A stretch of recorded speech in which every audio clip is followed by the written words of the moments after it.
Right now, inside your skull is a brain. You're using it to understand these words. It feels like the most advanced version of itself that has ever existed. The final, polished result of millions of years of evolution, the smartest your kind has ever been. It isn't. If you had stood next to a human from 20,000 years ago, someone in a fur cloak, someone who had never seen a wheel, you would have been standing next to a person with a noticeably bigger brain than yours. Not a smaller, more primitive one, a bigger one. They were carrying more brain than you are right now.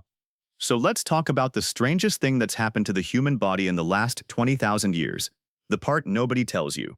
Your brain has been shrinking. And the reason why is genuinely unsettling. Start with the fact itself, because it sounds wrong the first time you hear it. For about 2 million years, the human brain did nothing but grow. Generation after generation, it got bigger. That's the story you know, the slow climb from ape to caveman to you, the skull swelling the whole way up. And then, around 20,000 years ago, it stopped. And it went into reverse. Measure enough skulls, and the pattern is impossible to miss. Over the last 20,000 years, the average human brain has lost about 10% of its volume. In real terms, that's a chunk roughly the size of a tennis ball. Gone. The biggest human brains that ever existed didn't belong to scientists, or philosophers, or anyone alive today. They belonged to people who hunted Ice Age animals with sharpened stone, Cro-Magnons, your direct ancestors, and their heads held more than yours. This isn't one weird skull, either. The same shrinkage shows up in Europe, in Africa, in Asia, in Australia. Every population that's been measured tells the same story. Everywhere on Earth, at roughly the same time, the human brain started getting smaller, and it has never gone back up. Which raises the obvious, uncomfortable question. The one you're already thinking. If their brains were bigger, does that mean they were smarter? Does it mean you, and everyone you know, are walking around dumber than a person who lived in a cave? And here's where it gets interesting. Because the honest answer is, probably not. But the real answer is stranger than a simple yes or no. And it tells you something unexpected about what you actually are. There are a few leading explanations, and scientists genuinely argue about which one is right. So let's walk through them.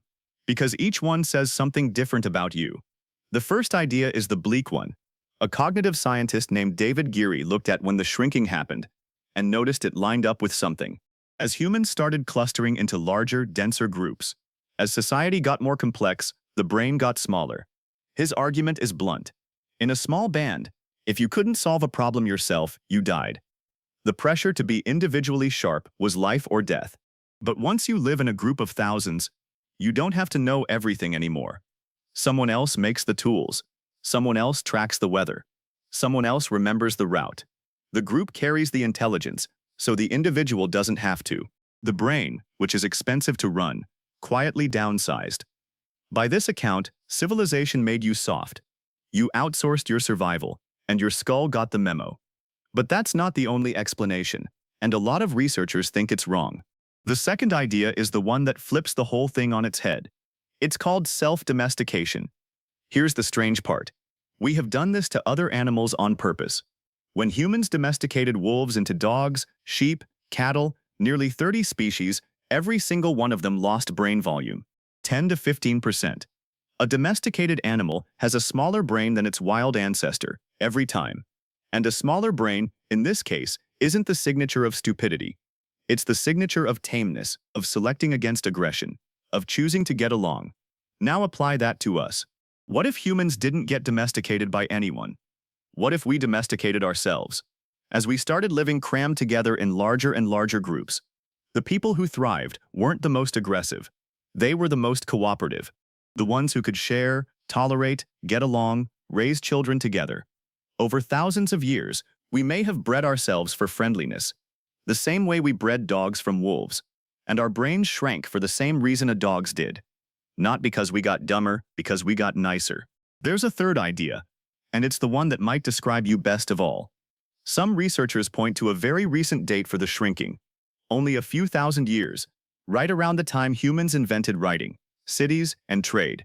Their argument is that we started storing knowledge outside our own heads, in symbols, in other people, in systems. You don't need to memorize 1,000 things if you can write them down. You don't need to be a master of everything if you can ask the person next to you. We became a kind of group mind, a network, where intelligence lives between people instead of only inside them. And a brain inside a network doesn't need to be as big. It just needs to know how to connect. Now, in fairness, not everyone agrees the shrinking even happened the way the famous studies claim. A recent reanalysis argued that some of the data was skewed, that the timing might be off, that the whole picture is messier than the headline. The science here is alive, not settled, which is, honestly, the most interesting part. We are still arguing about the most basic question you could ask about your own head, whether it's been getting smaller, and if so, why. But step back and notice what every single one of these explanations has in common. Not one of them is really about being dumb. The bleak version says you outsourced your survival. The domestication version says you traded aggression for cooperation. The network version says you learned to think together instead of alone. In all three, your big-brained ancestor wasn't a genius you fell short of. They were a different kind of mind. One built for a world where you were alone against the cold. And a single mistake was fatal. And every ounce of brain you could carry, you needed. You don't live in that world. You live in this one. The brain in your skull is smaller because it was allowed to be. Because you have other people. Because you have writing, and tools, and 1,000 strangers holding up the structure of your life without you ever noticing. Your ancestor carried the whole burden of survival behind their own eyes. You get to put some of it down. The tennis ball you lost wasn't intelligence. It was the cost of being alone. So the next time someone tells you humans are the smartest we've ever been, the final, finished product, you'll know it's not that simple. Your brain is smaller than the one that walked out of the Ice Age. That part is real. But it didn't shrink because something went wrong. It shrank because something went right. Because, for the first time, you didn't have to carry it all by yourself. Your shrinking brain is just one thing your body quietly changed when the world changed around it. There are others, stranger ones. If a brain that got smaller as you got safer is hard to sit with, wait until you find out why your body still gives you goosebumps over things that can't hurt you. That story is older than the Ice Age. Watch it next.